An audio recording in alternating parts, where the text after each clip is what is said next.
तो हेलो दोस्तों, आज झारखंड का एग्ज़ाम हुआ। झारखंड नदी वित्त परिषद का एग्ज़ाम हुआ था, जिसमें गणित और विज्ञान का जो एग्ज़ाम हुआ था, इसमें आज हम लोग आंसर की को सॉल्व करेंगे। तो चलिए वीडियो को स्टार्ट करते हैं। मैथ से सबसे पहले मैथ का सॉल्व करते हैं, उसके बाद साइंस का सॉल्व करेंगे। तो क्वेश्चन नंबर 1 जो है, तो पहला क्वेश्चन है कि निम्न में से कौन सी परिमेय संख्या है। तो इसमें से √81 का आंसर हो जाएगा। जो डी है वो आपका परिमेय संख्या है। आगे बढ़ेंगे। क्वेश्चन नंबर 2 में बोला गया 1.27 पे बार बराबर है। तो ये आपके ऑप्शन नंबर सी 4/11 के बराबर है। आगे बढ़ेंगे। क्वेश्चन नंबर 3 में जाएंगे। बोला 6√6 डिवाइडेड बाई 2√2 जो बराबर है वो किसके बराबर है। तो वो आपके ऑप्शन नंबर बी हो जाएगा इसका राइट आंसर, 3√3 के बराबर है। क्वेश्चन नंबर 4 की तरफ बढ़ेंगे। 81 पे पावर 3/4 का जो मान हो जाता है वो कितना होता है, वो आपका 27 के बराबर होता है। क्वेश्चन नंबर 5 में जाएंगे। उसमें बोला कि निम्न में से कौन सा बहुपद है। तो ऑप्शन नंबर जो सी है वो आपका बहुपद है। क्वेश्चन नंबर 6 की ओर जाएंगे। लिखा हुआ है x³ 2/3x की स्क्वायर का घात क्या है। तो इसका जो सही आंसर हो जाएगा वो आपका हो जाएगा option number B 3। Question number 7 की ओर बढ़ेंगे। 4x² 3x² +1 को 1 + x से भाग देने पर शेषफल होगा। तो इसका जो सही आंसर हो जाएगा वो हो जाएगा आपका option number A 0। Question number 8 की तरफ है। x² - 5x + 6 का गुणनखंड है। इसका जो सही answer option number C x - 2 x - 3। Question number 9 में वह बिंदु जहाँ दोनों निर्देशांक का अक्ष मिलता है क्या कहलाता है। तो वो मूल बिंदु कहलाता है। क्वेश्चन नंबर 10 में जाएंगे। बिंदु 3 1 की कोटि क्या है। कोटि जो है वो 1 है, ऑप्शन नंबर बी। 11 नंबर में बोला निम्न में से कौन सा रैखिक समीकरण है। तो इसका जो रैखिक समीकरण होगा वो ऑप्शन नंबर डी आएगा। क्वेश्चन आगे बढ़ेंगे। क्वेश्चन नंबर 12 में समीकरण x = 3y की तुलना x इतना से करने पर ए बी सी के मान होंगे। तो इसका जो राइट आंसर होगा आपका ऑप्शन नंबर ए होगा। आगे बढ़ेंगे। क्वेश्चन नंबर 13 की तरफ बढ़ेंगे। लिखा हुआ 5x + 3y = 4 का हल है। तो इसका जो सही आंसर है वो आपका ऑप्शन नंबर सी है। आगे बढ़ेंगे। क्वेश्चन नंबर 14 में y = 3 का आलेख समांतर होता है। तो y बराबर ये जो समांतर होता है वो आपका x अक्ष के समांतर होता है। आगे बढ़ें। क्वेश्चन नंबर 15 में एक बिंदु की विमाएँ की संख्या होती है तो वो 0 होती है। क्वेश्चन नंबर 16 में 65 का संपूरक कौन होगा। तो इसका संपूरक कौन बी हो जाएगा। क्वेश्चन नंबर 17 में आकृति पी की इतना इतना का एक्स का मान जब इसको आप सोल्व करेंगे तो उसका जो ऑप्शन नंबर आएगा वो 68 आएगा। क्वेश्चन नंबर 18 की ओर बढ़ेंगे। दिया हुआ है PQR में r = PQR 8 और PR = 8 में तो PQ की लंबाई हो जाएगी। तो इसको सोल्व करने के बाद इसका जो सही आंसर होगा वो आपका ऑप्शन नंबर सी 8 सेंटीमीटर आएगा। आगे बढ़ेंगे। क्वेश्चन नंबर 19 में बोला गया है कि ABC में एंगल B = एंगल C और B = 70 है तो A का मान हो जाएगा। तो इसको सोल्व करने के बाद जो A का मान आएगा वो आपका 40 आएगा, ऑप्शन नंबर ए। आगे बढ़ेंगे। क्वेश्चन नंबर 20 में निम्न में से कौन सी समूह त्रिभुज की तीनों भुजाएं हो सकती है। इसका जो सही आंसर हो जाएगा वो आपका ऑप्शन नंबर डी आएगा। आगे बढ़ेंगे। क्वेश्चन नंबर 21 में यदि एक त्रिभुज की दोनों भुजाएं के समांतर उसके दूसरे कोण के दो भुजाओं और उसके अंतर्गत कोण के बराबर तो दोनों त्रिभुज जो सर्वांग समूह होंगे आपके ऑप्शन नंबर ए हो जाएगा। इसका राइट आंसर SAS से। क्वेश्चन नंबर 22 की ओर जाएंगे। एक वर्ग का प्रत्येक कोण जो होता है वो आपका होता है 90 डिग्री का, ऑप्शन नंबर सी इसका राइट आंसर हो जाएगा। क्वेश्चन नंबर 23 में बोला यदि ABCD चतुर्भुज में A = C B = D और विकर्ण AC विकर्ण BD तो किस प्रकार का त्रिभुज होगा। तो ये आपका समांतर समांतर चतुर्भुज हो जाएगा, यानी option number C. Question number आगे बढ़ेंगे। क्वेश्चन नंबर 24 में जाएंगे। ATC माध्यिका है और इतना इतना 32 दिया हुआ तो ATC का मान क्या होगा। तो इसका जो राइट आंसर हो जाएगा वो आपका 16 हो जाएगा। आगे बढ़ें। क्वेश्चन नंबर 25 में आकृति में समांतर ABCD का क्षेत्रफल क्या होगा। तो इसका जो सही आंसर हो जाएगा वो DC × DL होगा। क्वेश्चन नंबर 26 में 3 असंरेखी बिंदु से होकर कितनी वृत्त खींचे जा सकते हैं। तो इसका जो राइट आंसर होगा वो एक ही रेखा में वृत्त खींची जा सकती है। क्वेश्चन नंबर 27 में बोला निम्न में से x का मान है। तो इसमें से सोल्व करने के बाद जो इसका x का मान आएगा वो आएगा आपका option number A 40।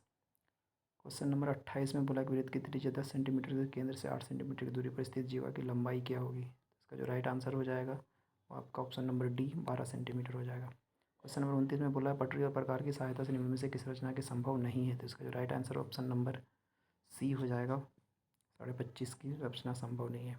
Question number 30 की ओर बढ़ेंगे। दिया हुआ एक समकोण त्रिभुज में क्षेत्रफल 200 सेंटीमीटर है तो उसकी कर्ण की लंबाई होगी। तो इसका जो राइट आंसर हो जाएगा वो हो जाएगा 20√2, option number B. Question number 31 में बोला है कि 9 सेंटीमीटर 40 और 41 भुजा वाले त्रिभुज का क्षेत्रफल होगा। तो यही रोहन के सूत्र से आपको सोल्व करना पड़ेगा और इसका जो राइट आंसर होगा वो 180 सेंटीमीटर हो जाएगा। क्वेश्चन नंबर 32 में एक घनाभ में कितने किनारे होते हैं? तो 12 किनारे होते हैं। क्वेश्चन नंबर 33 लंबी वृत्तीय शंकु का संपूर्ण पृष्ठीय क्षेत्रफल होता है तो इसका जो क्षेत्रफल होता है by R L plus R होता है। क्वेश्चन नंबर 34 में बोला है किसी लंबी वृत्तीय बेलन के आधार का क्षेत्रफल यदि पाई इतना है तो ऊंचाई बी है तो इसका वक्र पृष्ठीय क्षेत्रफल क्या होगा? तो इसका जो राइट आंसर हो जाएगा वो आपका ऑप्शन नंबर बी हो जाएगा। क्वेश्चन नंबर 35 में जाएंगे कि अर्धगोले गुब्बारा हवा भरने से त्रिज्या सेंटीमीटर 12 सेंट हो जाती है तो दोनों स्थिति में गुरुत्व के क्षेत्रफल का अनुपात बोलते हैं। इसका जो राइट आंसर होगा वो ऑप्शन नंबर बी हो जाएगा। आगे बढ़ेंगे क्वेश्चन नंबर 36 में आंकड़ों का अधिकतम मान और न्यूनतम मान के अंतर को क्या कहा जाता है? तो इसके अंतर को परिसर कहा जाता है। क्वेश्चन 37 में बोला गया कि वर्ग अंतराल इतने इतने का वर्ग चिन्ह क्या होगा? तो इसका जो वर्ग चिन्ह होगा वो ऑप्शन नंबर सी 114 हो जाएगा। 29 में बोला गया कि इतना इतना इतना इतना की माध्यिका है तो माध्यिका इसका जो राइट आंसर हो जाएगा वो आपका ऑप्शन नंबर सी हो जाएगा 6। क्वेश्चन नंबर 39 में बोला गया एक सिक्के को 100 बार उछालने पर चित्त 55 बार प्राप्त होता है तो पट की प्रायिकता क्या होगी?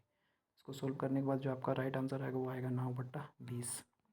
क्वेश्चन नंबर 40 में जाने के बाद आपको एक क्रिकेट मैच की महिला जो थी 30 गेंद में 10 चौका मारे 10 चौका मारे प्रायिकता क्या होगी? तो उसका जो राइट आंसर हो जाएगा वो हो जाएगा आपका ऑप्शन नंबर ए 1/3। तो यहाँ से आपका मैथ का चालों का 40 कंप्लीट हो गया। तो आप कमेंट में बताएंगे 40 में आपका कितना मार्क्स आ रहा है, कितना आपने सही किया है। अब हम लोग साइंस के बारे में सोल्व करेंगे। तो साइंस ही आप देख रहे हो क्लास 9 एग्जामिनेशन, ये साइंस का पेपर है, इसमें हम लोग सोल्व करेंगे। तो चलिए पहला नंबर से आते हैं। पहला सवाल दिया हुआ कि गति का साधारण प्रकार क्या है? तो जाहिर सरल रेखी प्रकार सरल रेखी गति होता है। क्वेश्चन नंबर 2 में बोला है कि शून्य का मान हो सकता है तो शून्य का मान दूरी भी हो सकता है और विस्थापन भी हो सकता है, यानी इसका जो आंसर होगा वो आपका ऑप्शन नंबर सी हो जाएगा। क्वेश्चन नंबर 3 की ओर जाएंगे। कौन ग्राफ असमान चाल से दर्शाता है? तो असमान चाल को ऑप्शन नंबर सी दर्शाता है। क्वेश्चन नंबर 4 में निम्न में से किससे जड़त्व का नियम भी कहते हैं? तो गति के प्रथम नियम को जड़त्व का नियम भी कहा जाता है। 5 नंबर में 24 केजी द्रव्यमान की वस्तु पर 96 न्यूटन का बल लगाने पर उत्पन्न त्वरण होगा तो इसका जो राइट आंसर होगा वो आपका ऑप्शन नंबर सी हो जाएगा। आगे बढ़ेंगे। क्वेश्चन नंबर 6 में बोला है केजी मीटर प्रति सेकंड जो मात्रक है वो किसका है? तो ये संवेग का मात्रक है। क्वेश्चन नंबर 7 में बोला है कि सार्वत्रिक गुरुत्वीय स्थिरांक को दर्शाते हैं तो ये आप जी से दर्शाते हैं। 8 नंबर में बोला चंद्रमा पर 6 केजी द्रव्यमान का वस्तु का भार होगा तो इसका जो सही आंसर हो जाएगा वो ऑप्शन नंबर ए होगा 9.8 न्यूटन। क्वेश्चन नंबर 9 में बोला है जूल प्रति सेकंड किसका मात्रक है? तो ये आपका शक्ति का मात्रक है। क्वेश्चन नंबर 10 में बोला है 1 केजी वस्तु की कितनी ऊंचाई तक उठाने पर 9.8 जूल ऊर्जा व्यय होगी? उसका जो राइट आंसर होगा वो आपका 1 मीटर हो जाएगा, ऑप्शन नंबर सी। 11 नंबर में बोला यदि किसी वस्तु का संवेग दुगुना कर दिया जाए तो उसकी गतिज ऊर्जा हो जाती है तो गतिज ऊर्जा उसकी 4 गुना हो जाती है, option number C.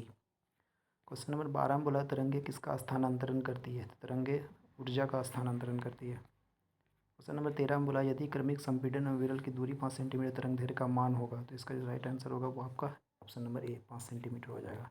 Question number 14 में बोला इनमें से कौन सा पदार्थ नहीं है? तो जो विचार है वो आपका पदार्थ नहीं है। क्वेश्चन नंबर 15 में बोला तापक्रम का ऐसा ही मात्रक होता है, तापक्रम का ऐसा ही मात्रक सेल्सियस, माफ़ कीजिएगा केल्विन।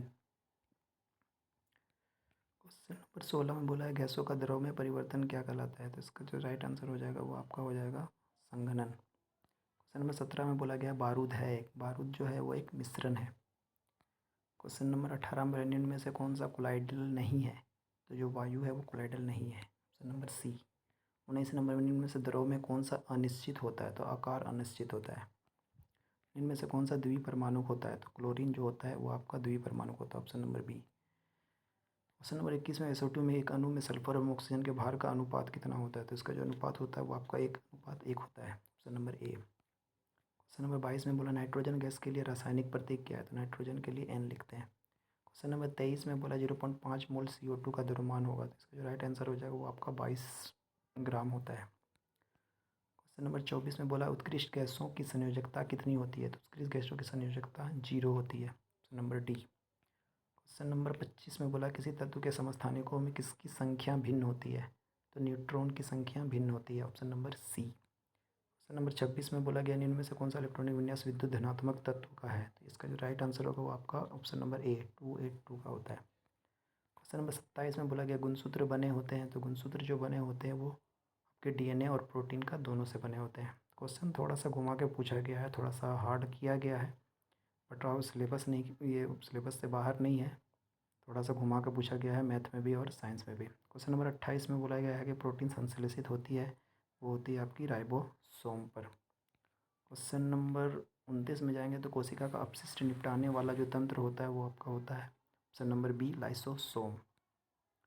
आगे बढ़ेंगे, क्वेश्चन नंबर 30 में एक संयोजी ऊतक है, तो संयोजी ऊतक जो होता है वो रक्त होता है। क्वेश्चन नंबर 31 में बोला है कि रक्त के तरल भाग को क्या कहा जाता है, तो रक्त के तरल भाग को प्लाज्मा कहा जाता है, option number A.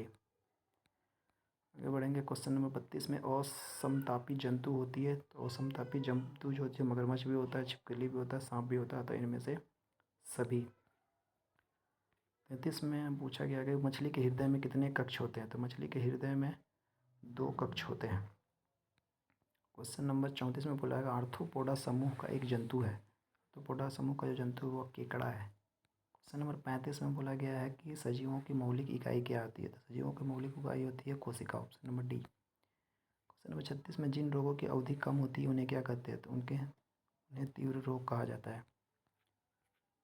Question number 37 में बोला कि जीवमंडल का निर्जीव घटक है, जीवमंडल का निर्जीव घटक होता है मृदा, ऑप्शन नंबर सी। 38 नंबर में जाएंगे शुक्र एवं मंगल ग्रहों का वायुमंडल का मुख्य घटक है, ये हो जाएगा CO2। क्वेश्चन नंबर 39 में जाएंगे, मधुमक्खी फूलों से एकत्र करती है, ये आपका मकरकंद और पराग दोनों एकत्र करती है, तो इसका जो सही आंसर हो जाएगा वो ऑप्शन नंबर सी हो जाएगा। क्वेश्चन नंबर 40 जो है, इससे पहले आप समझ लीजिए कि ये वाला चैनल जो है वो आपके 10th के लिए इस बार स्टार्ट किया जाएगा, और इसमें 10th के रिलेटेड जितने भी सॉल्यूशन होंगे मैथ के, साइंस से रिलेटेड जितने भी टॉपिक होंगे उनको कवर कराया जाएगा। अर्थात आप इसको सब्सक्राइब कर लें ताकि आने वाली वीडियो आप देखते रहें और अच्छे से अच्छे आपका बोर्ड में नंबर आ सके। क्वेश्चन नंबर 40 जो है वो जो है अंडे देने वाली मुर्गी को कहते हैं, तो अंडे देने वाली मुर्गी को लेयर कहा जाता है, ऑप्शन नंबर बी। तो थैंक यू, उम्मीद है देखिए आपका अच्छे एग्ज़ाम गया होगा, और आप कमेंट में बताइए कि कितना मार्क्स आपका आ रहा है। Thank you.